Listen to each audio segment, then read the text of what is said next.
Arnoldz here, and topic po natin is yung ulan. Uh, sa mga OFW, kumusta na po kayo?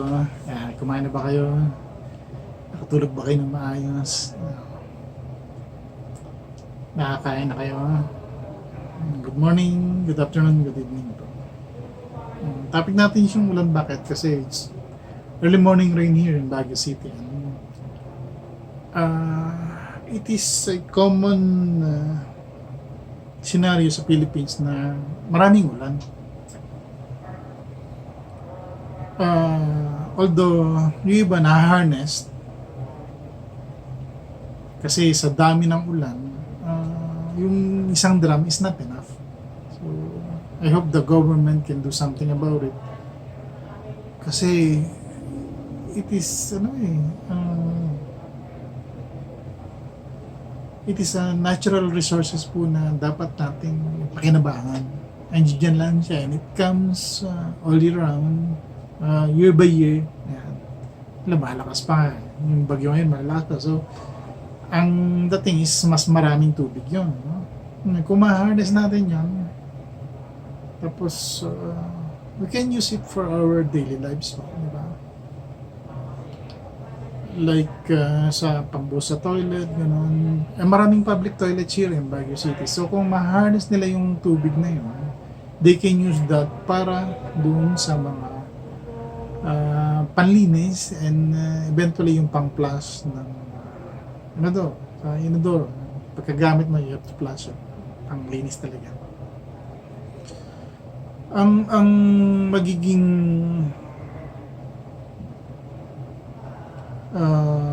problema po kasi is yung storage. It will be underground, that's one thing, or it can be above ground. Pag above ground kasi, water is so heavy. Mabigat po siya talaga. And talaga mas maganda nasa underground siya. Then, kailangan ng treatment plant.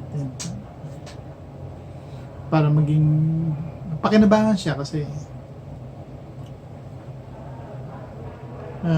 it could become contaminated pag nasa underground pa. Tapos yung pag-collect mo, siyempre may dust dyan and so on and so forth. Contamination. Kailangan talaga ng treatment plant.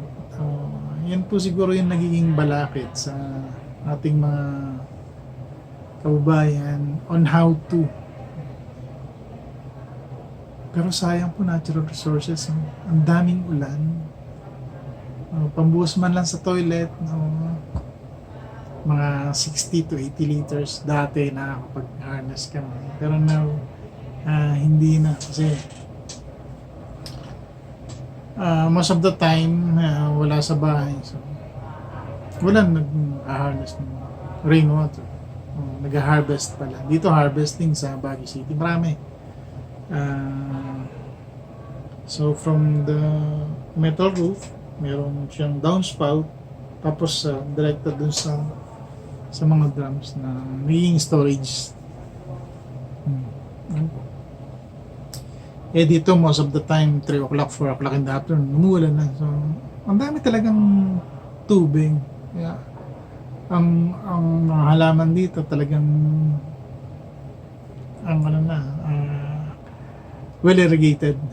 You can see very old pine trees here, mga tabang laki, more than a meter or 2 meters yung diameter ng puno niya sa baba. Those are very old pine trees na talagang nabuhay dito. And hindi na kailangan ng irrigation kasi meron tayong natural water na gagaling.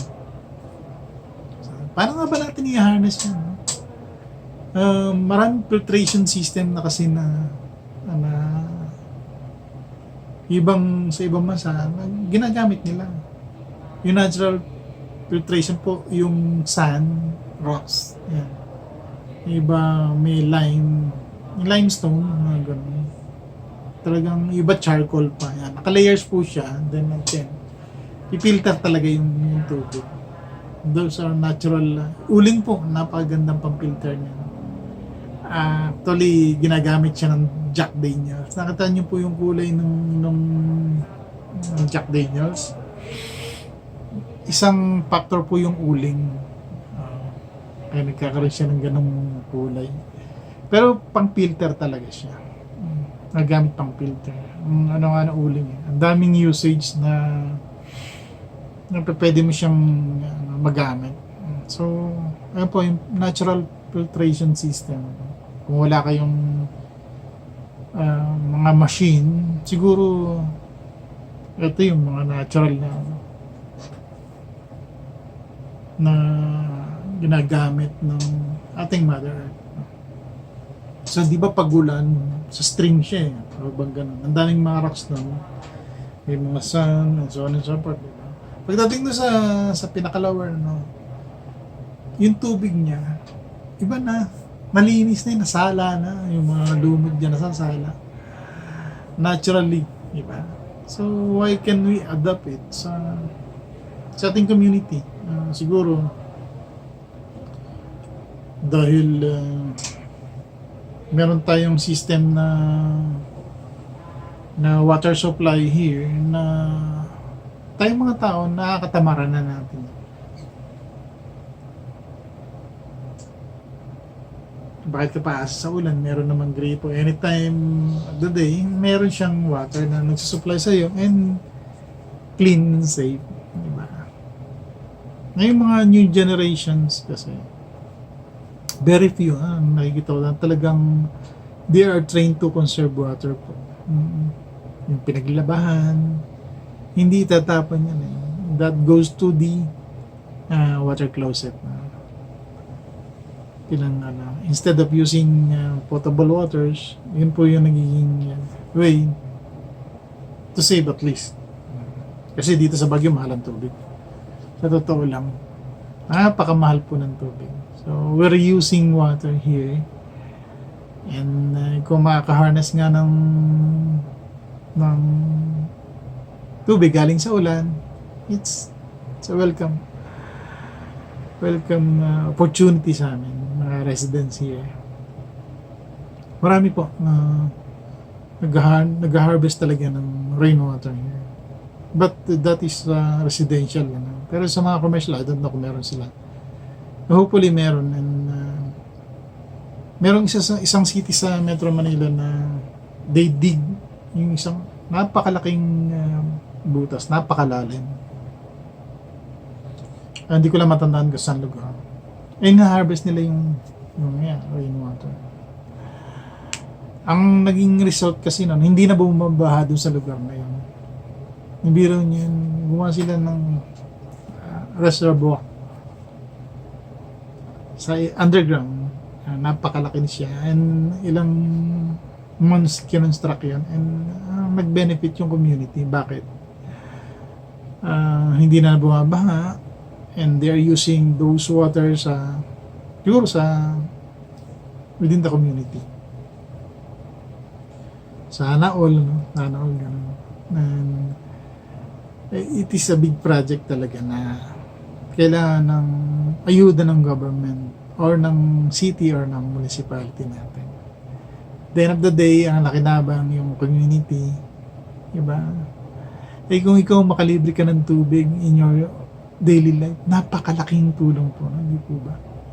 Pandilig ng halaman sa mga plantito at plantita, yan, libreng tubig, diba? Saya naman. And lalo pa dito sa mahal nga ang tubig. So, kung nakalibre ka, laking tulong nun. Pambili na ng ulam yun. Diba? So hopefully, mag-isip po tayo in our own way kung paano natin ma-harvest talaga yung tubig. May nakita na ako nun sa YouTube yata yun. So may downspout yung route niya, downspout diretso dun sa underground collection chamber niya. Tapos pinapump na lang niya yun later on. Ang sa halaman and so on. Ba napakalaking tulong. May libre kang tubig. Galing saan? Galing sa kanya, galing sa taas. Diba? All you have to do is harness it, harvest it, and make use of it in your own daily life.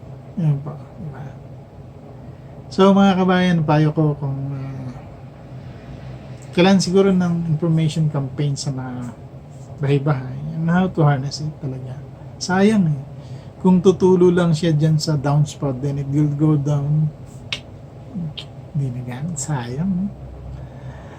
So yun po, kung meron mga ideas kayo, let's work on it. Yan yung siguro ako, then just PM me, meron kayong very good ideas, then siguro let's work on it. Then magkaroon tayo ng information dissemination sa ating mga kababayan para mapakinabangan nila yung libre na binibigay sa atin. Here, almost daily nga, may ulan. So, yan pa. This is Mr. Arnoldz. Nandiyan po sa baba yung link. Don't forget to subscribe, share, like, and comment po sa mga videos natin. And hopefully, ito yung mag-generate ng isang magandang project para sa ating mga Pilipino na mga kalibre. And water is so precious. Our body is made of water. So, let's harness it, harvest it. And yan lang po muna. And peace out. Thank you very much.